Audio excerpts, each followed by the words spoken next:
Bab 403. Binatang aneh tingkat Caesar. 1. Untuk apa marah? Orang itu juga tidak jelas. Asalnya saja entah dari mana. Sebenarnya, bisa jadi dia sudah mati. Devan tidak banyak berpikir.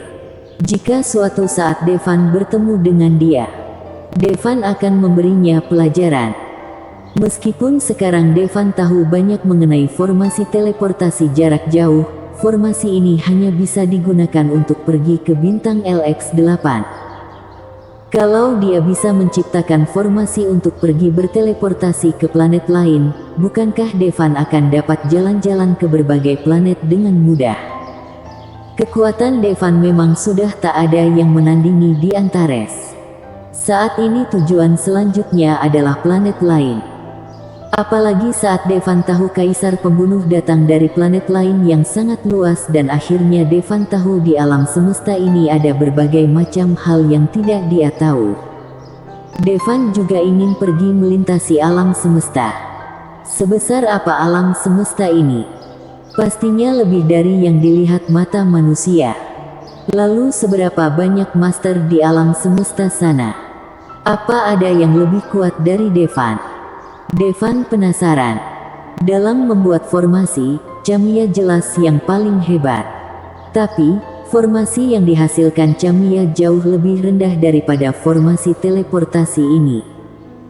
Tapi jika Devan menunjukkannya kepada Camia formasi teleportasi jarak jauh ini, mungkin dia bisa belajar dari ini. Cuman entah apa ada batu tera kualitas super di alam rahasia batu tera. Memikirkan ini, Devan merasa harus pergi ke alam rahasia batu tera lagi. Nanti dia bisa mendapatkan lebih banyak batu tera lagi, untuk membantu semua orang di sekitarnya menjadi lebih kuat. Devan bersedia melakukan apapun sekuat tenaganya. Devan hendak berangkat, tapi tiba-tiba ada sebuah telepon masuk. Itu adalah panggilan dari ketua klan Nuestra.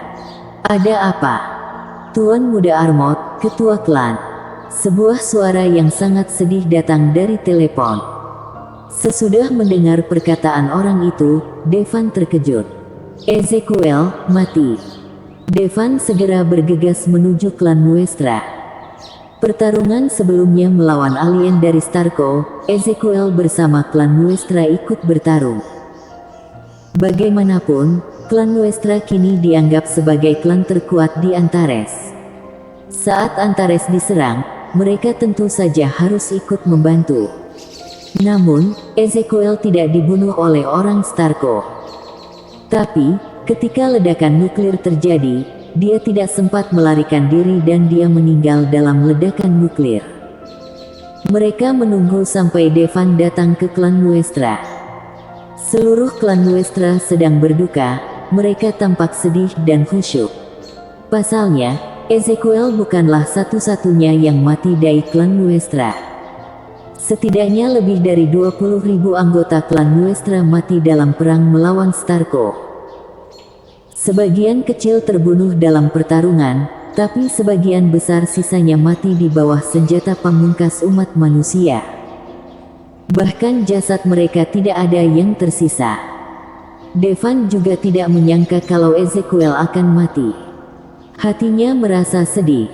Satu-satunya hal yang mengejutkan Devan adalah tubuh Ezekiel tidak hancur total.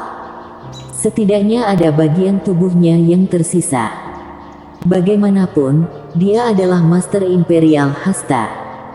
Namun, bahkan Imperial Hasta pun akan mati jika terlalu dekat dari ledakan. Inilah senjata pamungkas umat manusia yang mematikan. Sebenarnya, pada saat itu, manusia bisa saja menjatuhkan senjata nuklir di Starco melalui teleportasi. Starco juga harus dilenyapkan. Tapi kalau begitu, bintang Starco akan lenyap. Seluruh planet akan dipenuhi radiasi. Tidak banyak sumber daya yang tersisa bagi umat manusia untuk dimanfaatkan. Yang terpenting Devan tidak bisa menggunakan roulette penentu kematian untuk mengumpulkan esensi mereka. Saat melihat tubuh Ezekiel, hati Devan sedih. Tubuh Ezekiel berubah menjadi arang karena suhu tinggi dari ledakan. Seperti mayat yang terbakar hangus. Wajahnya tidak menampakkan ketakutan. Bahkan terlihat tersenyum. Karena tugas Ezekiel adalah menarik perhatian alien. Dan misinya tercapai. Devan memberi hormat 3 kali pada tubuh Ezekiel. Berikan pemakaman kerajaan untuk ketua klan kalian. Devan menghela nafas. Sekarang, segala upayanya akan sia-sia. Ezekiel sudah berubah menjadi arang, bahkan dewa pun tidak bisa menyelamatkannya. Namun, saat Devan hendak pergi, arang itu mulai retak. Ketua klan. Orang-orang klan Nuestra berseru. Devan pun menoleh. Retakan perlahan terbuka. Di dalam, ada seorang gadis muda berumur 4 tahun. Melihat ini, seluruh klan Nuestra tampak sangat senang. Ketua klan sudah terlahir kembali. Devan pun kaget saat melihat ini. Salah satu tetua klan Nuestra bereaksi. La segera menutupi tubuh mungil itu dengan pakaiannya. Kemudian, dia memerintahkan orang untuk membawakan pakaian anak-anak. Klan Nuestra mempraktikkan teknik yang dipraktikkan Ezekiel. Rumornya, jika seseorang punya level peltihan yang cukup tinggi, sesudah menghadapi serangan dahsyat, dia dapat terlahir kembali. Tapi, sesudah dilahirkan kembali, ia akan menjadi bayi berusia 4 atau 5 tahun. Namun melihat Ezekiel bisa bertahan saja sudah menjadi kabar paling baik. Dan, meski Ezekiel saat ini hanyalah seorang bayi perempuan, namun tingkat pelatihannya malah naik bukannya turun. Mencapai wilayah Imperian Pincep. Tentu saja ini dulunya hanya legenda. Hampir semua orang di klan Nuestra mempraktekkan teknik yang sama. Tapi tidak ada seorang pun yang pernah dilahirkan kembali. Ezekiel menjadi yang pertama. Hal ini membuat Devan terkejut. Ada teknik seunik ini di dunia. Namun, ternyata alien itu nyata dan furunya adalah monster yang sudah hidup puluhan ribu tahun, jadi hal ini tidak terlalu mengherankan. Tuan Armot, bayi perempuan berusia 4 tahun itu tampak seperti boneka. Dia berjalan ke arah Devan dan membungkuk padanya. Devan mengangguk. Ezekiel belum mati dan tentu saja merupakan hal yang baik. Ezekiel, aku mau ke alam rahasia Batu Tera, kamu mau ikut? Tanya Devan pada Ezekiel. Aku akan ikut perintah Tuan Armot, kata Ezekiel dengan hormat. Seorang bayi kecil, tapi punya ekspresi seperti wanita dewasa, justru membuat Devan sedikit tak kuasa menahan tawa. Dengan begini, Devan mengajak Ezekiel ke alam rahasia Batu Tera. Klan Maiden dan klan Joran juga ikut dibawa ke sana. Semua orang bersiap untuk menambang alam rahasia bersama-sama. Alam rahasia Batu Tera sangatlah besar. Walaupun terdapat sentinel yang tinggal di sana, tapi jumlah mereka sebenarnya tidak banyak. Menurut Devan, paling banyak ada puluhan ribu sentinel di seluruh alam rahasia Batu Tera. Sentinel hanya perlu sebagian kecil dari Batu Tera yang ada di alam rahasia. Tak lama kemudian, semua orang sampai di alam rahasia Batu Tera. Apa ini alam rahasia? Aku belum pernah ke alam rahasia sebelumnya. Avaris, Dera, Scarlet, dan Elise belum pernah masuk ke alam rahasia. Tak disangka, alam rahasia ternyata mirip sekali dengan alam di Antares. Kelihatannya hampir sama, tapi sebenarnya ada perbedaan yang besar. Apa kalian merasa berat badan kalian bertambah banyak? Kata Devan. Ya. Sepertinya 5 kali lebih berat. Avaris mengangguk. Astaga, apa itu berarti beratku lebih dari 200 kilo sekarang? Elise menutup mulutnya karena terkejut. Betapapun kuatnya seorang master, terutama master wanita, mereka akan sangat memperhatikan berat badannya. Bukan hanya gravitasinya, tapi siang dan malamnya hampir 2 kali lebih kuat dari Antares. Juga ada 2 matahari di langit, kata Devan dengan menyipitkan mata. Saat ini, dia langsung tercengang. Tiba-tiba dia memikirkan sesuatu. Apa yang disebut alam rahasia ini adalah planet asing. Dan pintu masuk ke alam rahasia adalah formasi teleportasi jarak jauh. Bersambung. Bab 403. Binatang aneh tingkat Caesar. 2. Gravitasi di alam rahasia Batu Tera 5 kali lebih kuat dibandingkan Antares. Apa karena massa planet ini 5 kali lipat Antares, maka gravitasinya juga 5 kali lipat. Dia menatap matahari di langit. Tidak berbeda jauh dengan matahari di Antares. Hanya saja, ada 2. Mungkin matahari alam rahasia sama dengan matahari Antares, hanya saja jumlahnya ada 2. Jadi ini bukanlah ruang tersendiri yang diciptakan oleh suatu kekuatan besar. Mungkin ada eksistensi yang begitu kuat, tapi kalaupun mereka bisa menciptakan alam rahasia, kenapa menempatkannya di Antares yang sekecil itu? Ketika memasuki alam rahasia sebenarnya sedang diteleportasi ke planet lain.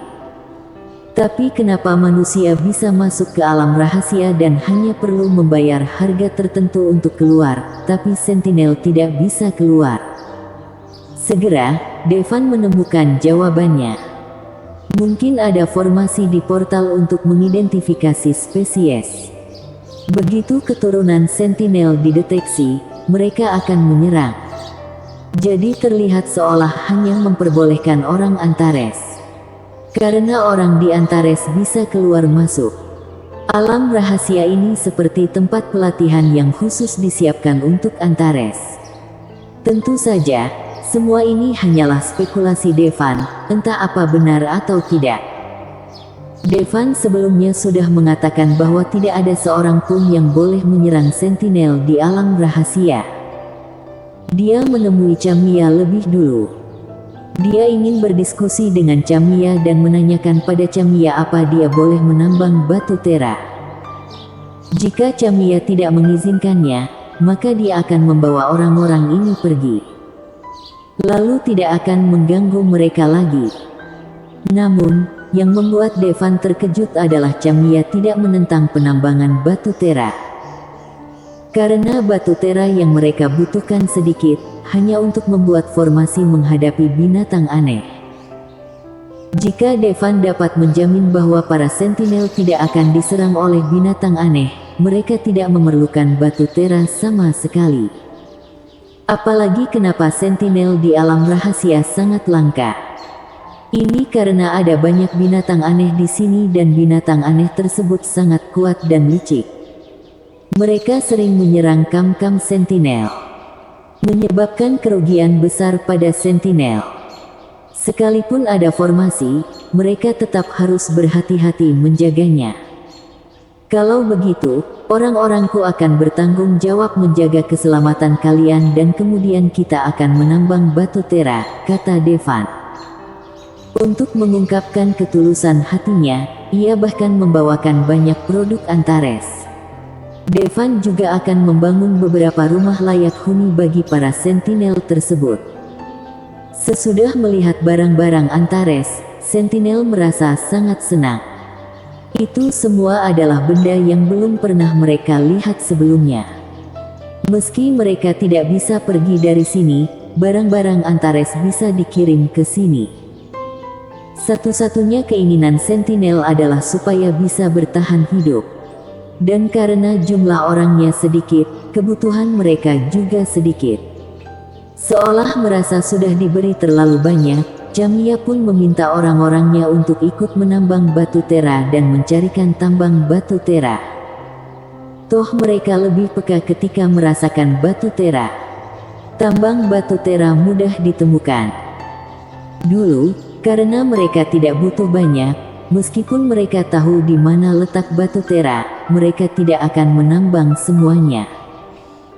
Sesudah melihat beberapa, Devan baru tahu kalau cadangan alam batu tera di alam rahasia ini sungguh menakjubkan.